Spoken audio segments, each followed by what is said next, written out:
Perfect weather for a flight out of Nice, Côte d'Azur, don't you think? We're on runway 22 left, and we're cleared for takeoff. Taking off in an A320 obviously requires more speed and a longer runway than a single-engine prop plane.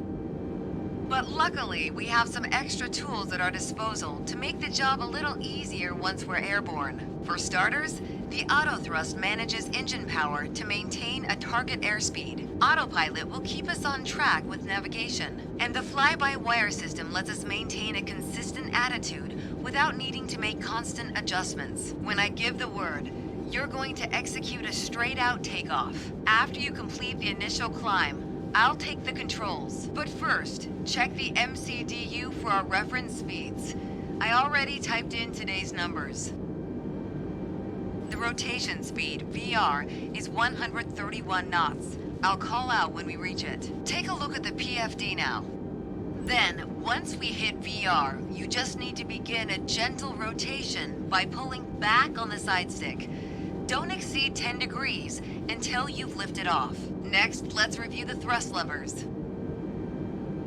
We need to be aware of 3 different detents. Use the climb detent labeled CL on your throttle to automatically manage the thrust for the remainder of the flight. Toga to take off at full power on short runways or when performing a go-around. And for today, FLX MCT for a reduced thrust takeoff. We reduce thrust at takeoff to preserve our engine life and save fuel. Now let's monitor the engine parameters.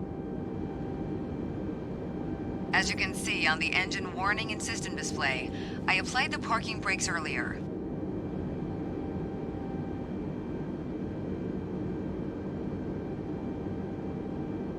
Okay, we're ready to go. Apply half forward side stick. Then move both thrust levers gently forward to 50% N1. Then move them to the flex detent. Okay, now the auto thrust is armed. Use the rudder to keep us on the center line.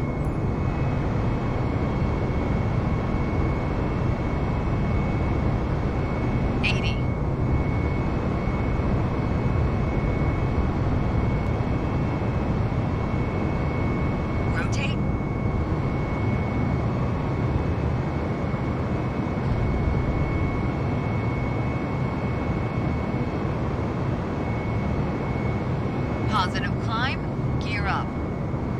Engage autopilot.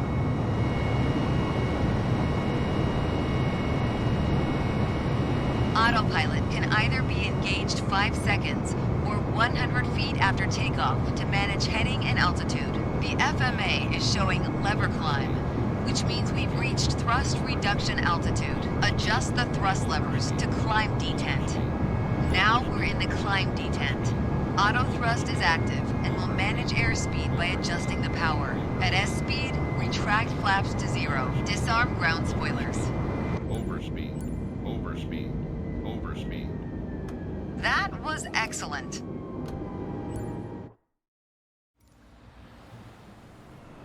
We're on course for a visual landing approach into Nice, Côte d'Azur. Auto thrust is going to handle power management, so our main objective is to control the pitch to stay on the glide slope. The beauty of fly-by-wire means you only need to use the stick when you want to make attitude adjustments. Alright, as long as auto thrust is on, the speed will be automatically managed. Throttles should stay in the climb detent. Just focus on the trajectory. Remember, fly-by-wire doesn't need a lot of corrective input. Just keep making small adjustments to pitch and roll as necessary. See the screw on the dash above the PFD? Use that as a guideline to keep us centered on the runway. For a visual approach, we have the track FPA mode activated. This will display the green velocity vector on your attitude indicator. Place it 3 degrees below the horizon to follow a 3-degree glide slope.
Look to the right of the runway at the 4 colored lights called PAPI. They'll give feedback to stay within a 3-degree glide slope all the way down. If the PAPI shows 2 white lights and 2 reds, then we're on target. 4 white lights means we're too high. 4 red means we're too low. At 20 feet, pull back on the stick to kiss the runway, but be careful to avoid a tail strike.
We're getting close to the threshold. Now shift your focus down to the end of the runway. Listen for the computer calling out retard, then set thrust to idle. 300.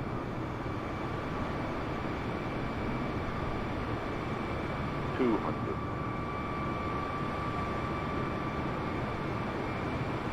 100.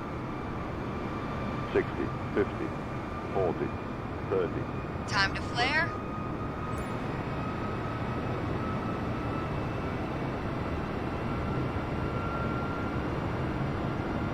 Retard.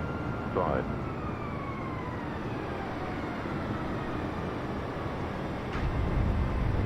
Now return the side stick to neutral. Spoilers and auto brakes are activated.